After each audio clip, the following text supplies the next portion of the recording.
This lecture will focus on the Individuals with Disabilities Education Act, IDEA. It is the second lecture in the module that addresses the legal aspects of special education. First, we will cover the mandate of Public Law 94-142. Then we will examine the 6 principles of the law and how those principles relate to each other. We will conclude with the goals of special education. Now it's time to learn about Public Law 94-142, the landmark special education legislation of 1975. The original name of this law is the Education for All Handicapped Children Act, EHA. It is considered to be the mother law of special education. Not the mother-in-law, but the mother law.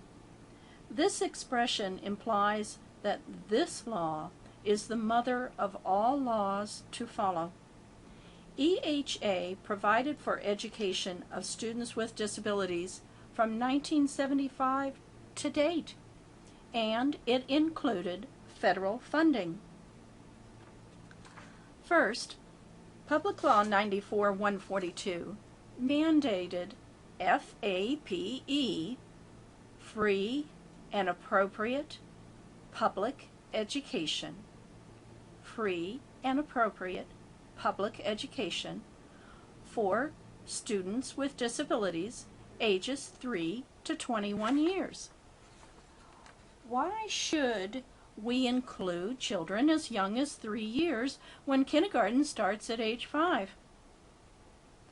Some children with disabilities can be identified early and need services at a young age. For example, children who are blind or who are deaf can be identified early and must have early intervention to learn.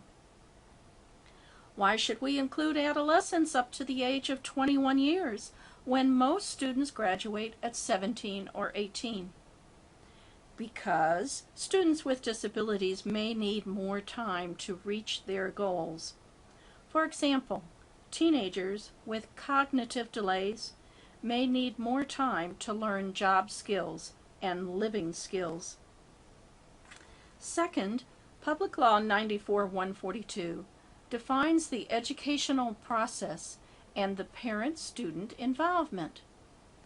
To define the educational process, which includes the expectation that schools work with parents and the student, the law establishes the 6 principles.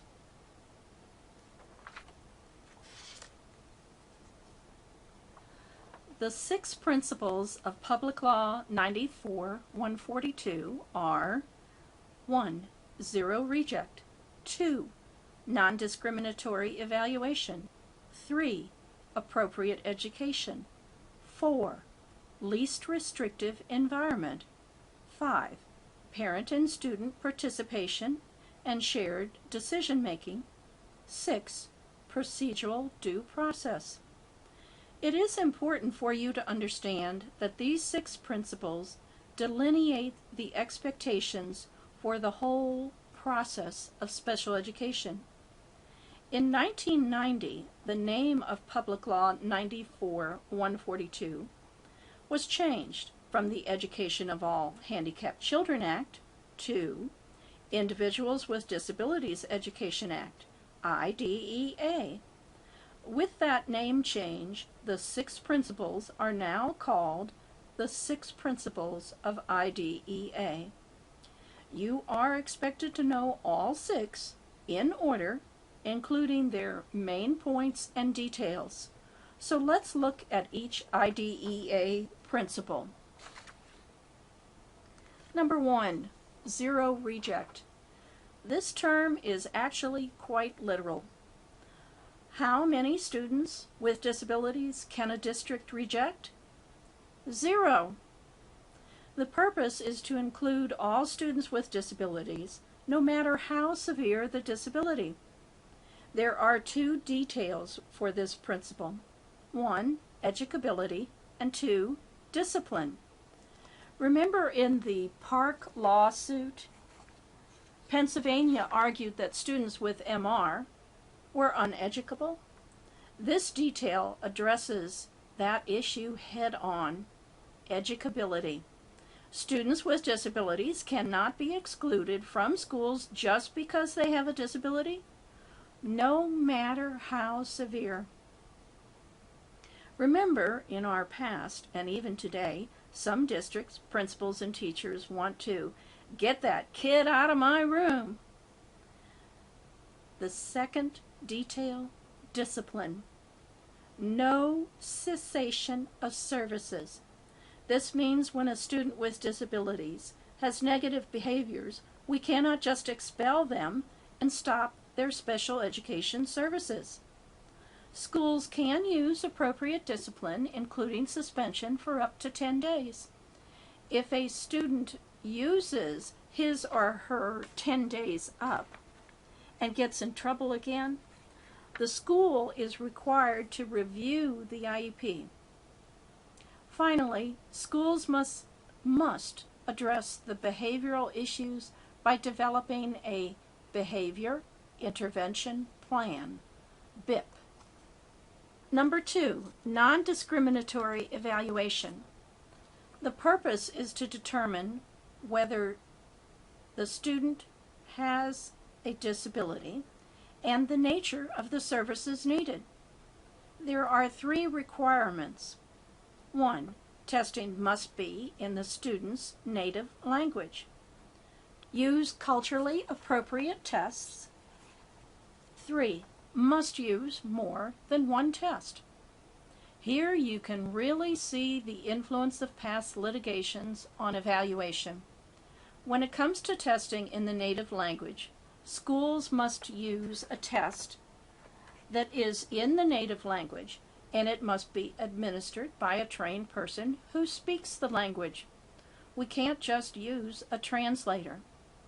If there is no test in the native language, the school must use nonverbal tests.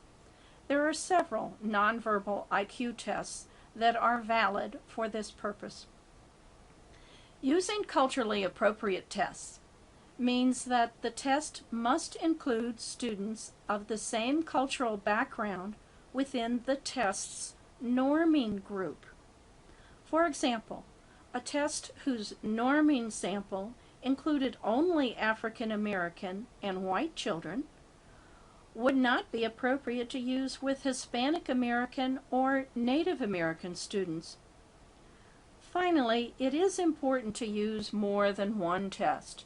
For example, a student cannot be placed in special education based on just the district test or just one IQ test. Number 3, appropriate education. The purpose is to provide benefit and progress towards outcomes. The 2 important details for this principle are FAPE, free and appropriate public education. Education for students with disabilities must be specifically planned to meet their needs.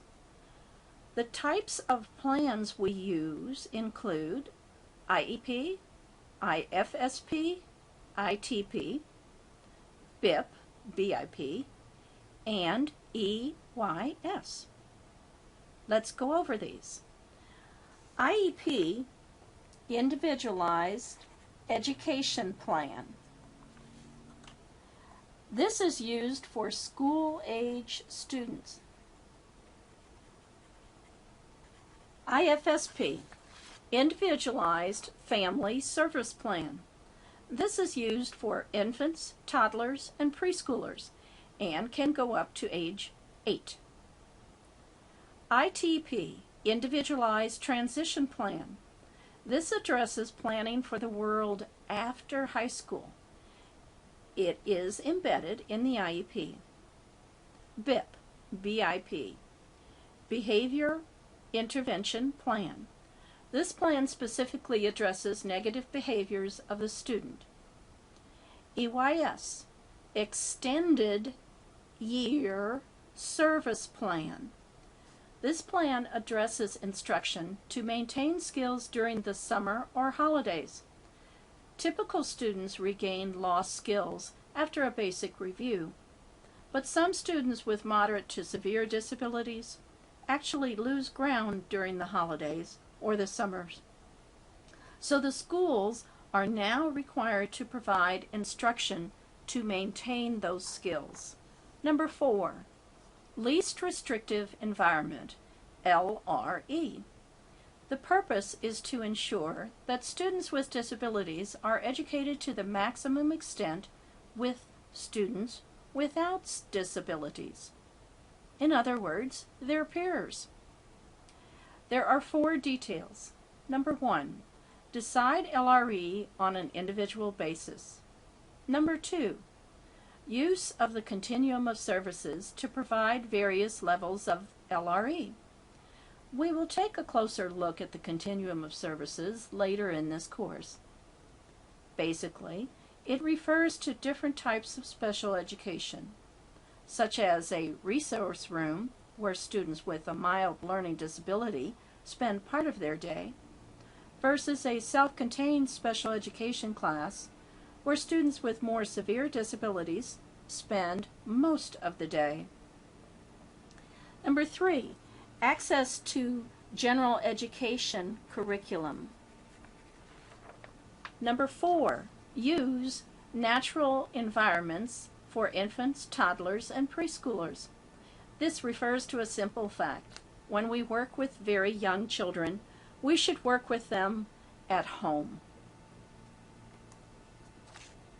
Number 5, parent and student participation and shared decision making.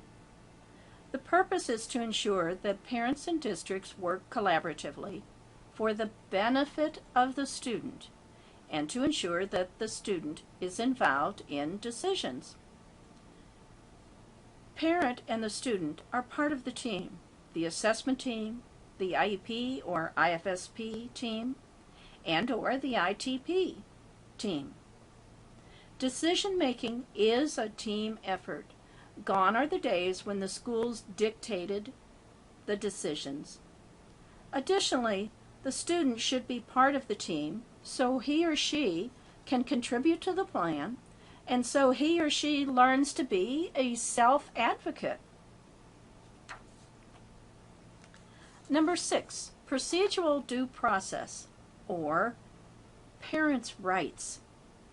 The purpose is to provide a system of checks and balances between parents and the district to ensure the IDEA rights of the student. It makes schools and parents accountable to each other for carrying out the student's IDEA rights. It provides a mechanism for families and schools to settle disputes. When schools and families cannot come to an agreement, either side has the right to go to mediation. If that does not provide a solution that both sides can accept, the next step is a due process hearing. If a solution is not found there, either side can file a lawsuit. The relationship among the 6 IDEA principles. First, let's review the order of the principles of IDEA. The first 4 have a logical sequence. Number 1, zero reject. First, children with disabilities have to come to school, and we can't reject them. Number 2, non-discriminatory evaluation. Once these students are in school and we see they are struggling with learning and behavior, we need to evaluate them. Number 3, appropriate education. After the evaluation, we will have the information needed to plan an appropriate education and to write down the plan in an IEP. Number 4, least restrictive environment. The plan will have goals and objectives in it. Now, the IEP team can decide what is the best way and the best place to achieve those goals. As the relationship chart indicates, Principle 5 and 6 actually surround all the other principles. Why? Because within all we do for Principle 1, 2, 3, and 4, we should include both the parent and the student in a shared decision-making process. And in everything we do, we need to be mindful of the procedural due process. In other words, be mindful of the parent's rights. The goal of special education is for every student with a disability to benefit from their FAPE. The long-term results of special education include equality of opportunity, full participation, independent living, and economic self-sufficiency. What needs to happen to make these goals happen? All schools and teachers need to embrace the paradigm. Education should be special.